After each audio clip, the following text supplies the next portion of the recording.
안녕하십니까. 오늘은 엘첼비에 대해서 분석해 보겠습니다. 엘첼비가 지금 뭐 여러 가지 이런 매체를 통해서 정보를, 인포메이션을 지금 계속 뭐 가시라고 그러잖아요. 구하고 있는데 특별히 뭐 이렇게 스페셜한 그런 이슈가 아직까지 나오고 있지 않다. 이렇게 지금 저의 아이싱크라고 생각할 수 있습니다.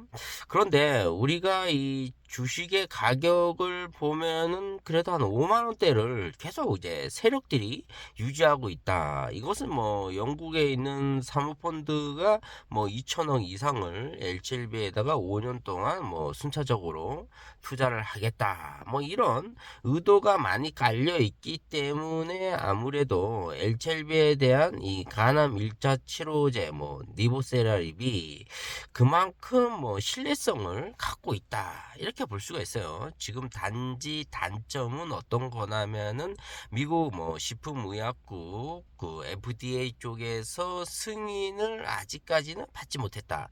뭐 1차에서 한번 떨어지고 2차에서 떨어지고 이번에 뭐 3차를 신청을 했는데 뭐 클래스 2라고 해서 한 보통 뭐 클래스 1이 한 6개월 안에 판명이 나는데 승인에 대한 지금은 한 1년 안에 뭐 결정이 난다 이렇게 나올 수가 있거든요. 역시 LCLB가 지금 뉴드러그 뭐 니보세라립에 대해서 승인을 받아줘야만 이 글로벌 쪽에 이 판매를 할 수가 있거든요. 특히 우리나라 쪽에서도 판매를 할 수가 있고, 또 간암 1차 치료제, 이 간암 환자들이 대부분 65세 이상 고령 환자이기 때고, 또 이 건강보험료 적용을 받아야 되거든요. 안 그러면은 이런 항암제 같은 경우에는 뭐 한 번 주입이 보통 뭐 한 600만 원 정도 4, 500씩 나오니까 환자로서는 상당한 이 부담감을 느낄 수가 있다.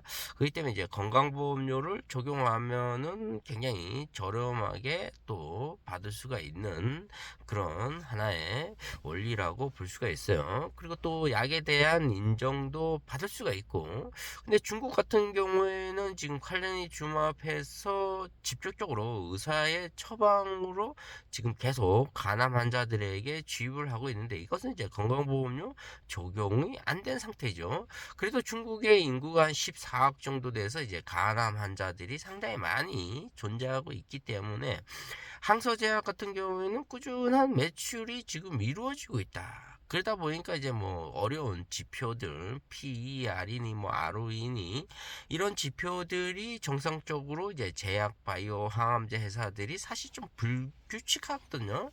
근데 이런 것들이 조금이나마 항서제약 같은 경우에는 신뢰를 가질 수가 있다. 그런데 지금 LCLB 같은 경우에는 그런 것들이 약간은 좀 미흡하다. 이렇게 나올 수가 있어요. 자, 이것을 좀 어려운 지표들을 매출과 실적이 어느 정도 이게 베이스가 깔려줘야 된다는 거죠. 좀 바탕이 밑그림이 깔아줘야지만 이 컴퍼니로서 좀 주가가 좀 우상향 쪽으로 갈 수 있다 이렇게 볼 수가 있거든요. 지금쯤이면은 주가가 얼마 정도 가야 되냐면은 최소한 8만 5천 원까지는 가져야 돼요. 그렇기 때문에 지금 HLB로서는 주가가 아직까지는 많이 올라가고 있지 않다. 물론 뭐 기술적인 지표로 뭐 캔들 차트니 이동 평균선이니 여러 가지 분석을 해봤자 아무래도 제약 바이오 회사들은 그런 것들이 잘 내포되고 있지는 않다. 단지 우리가 이제 기술력과 그 다음에 희망을 보는 거죠. 자, LCLB가 이 누드러그 간암 1차 치료제를 개발하고 보통 이것이 임상 2상 3상까지 해서 최소한 한 번 주입으로 한 지금 글로벌 랭킹 1위 한 24개월 정도 생존한다라고 볼 수가 있거든요. 굉장히 오래 사는 걸로 지금 나오고 있어요.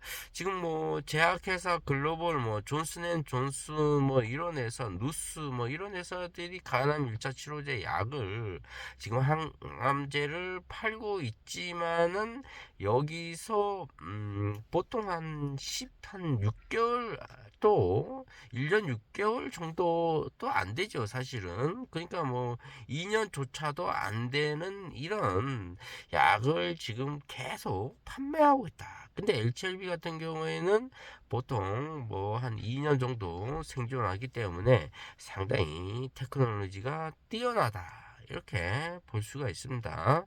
자, 그렇다면은 이 주가는 어떻게 우상향하게 되냐? 그것은 사실 뭐 LCLB가 좀 실적이 좋아져야 되거든. 실적이 좋아지려면 빨리 간암 1차 치료제 리보세라립이 뭐 미국 식품의약국 FDA 쪽에서 승인을 받아야 된다. 자꾸 이렇게 뭐 보안 요구서 이런 거 CRL 이런 거를 받아가지고 우리가 또 어려운 단어의 약자를 분석해야 되냐? 이 원인이 어디에 있냐는 것은 이제 항서제약이 이제 파트너잖아요. 근데 항서제약이 간암 1차 치료제 이런 약 물을 만드는 곳이 바로 이 팩토리가 중국이라는 거죠. 그럼 이런 공장이 중국 연변 쪽 가까이에 있는데 여기서 이제 미국이 이제 미중 갈등이 지금 생기고 있어요. 그것은 뭐 누가 1등이니 2등이니 이렇게 나오고 있잖아요.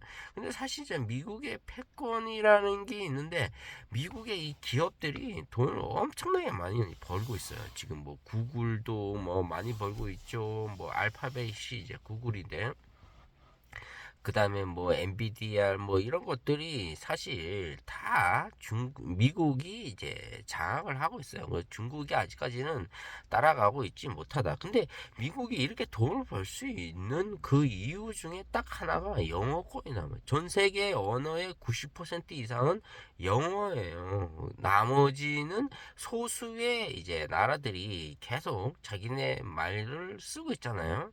그렇지만 이제 중국 같은 경우는 인구가 아무리 지구에 지금만 인구가 80억 정도 되는데 중국어를 사용하는 사람은 14억 정도 되거든요. 그러니까 최소한 20%는 중국어단 말이에요. 근데 중국어가 전 세계의 공통어가 될 수가 없단 말이에요. 왜냐면 인도어도 있거든요. 인도도 뭐 14억 인구가 넘어가니까.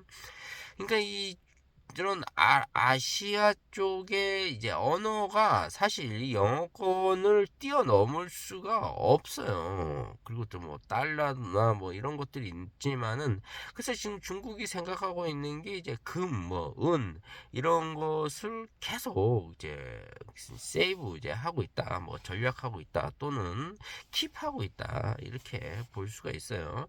근데 이제 미국 같은 경우는 이제 영어권이기 때문에 또 AI 뭐 이런 것들은 이제 미국이 엄청난 데이터를 많이 갖고 있기 때문에 상당히 많이 뛰어나서 우리가 따라가기가 힘들다. 지금 뭐 이렇기 때문에 앞으로는 이 미국을 뛰어넘지는 못할 것이다. 우리 대한민국 같은 경우에는 지금 이런 제약 바이오 항암제 만드는 회사가 이 좀 이렇게 한 방 터져줘야 되지. 한 방 터지는 거 보고 이제 블록버스터라고 하는데 이런 것들이 한번 탁탁 터져줘야 좀 국가가 좀 뭔가 좀 힘이 생긴다는 거죠.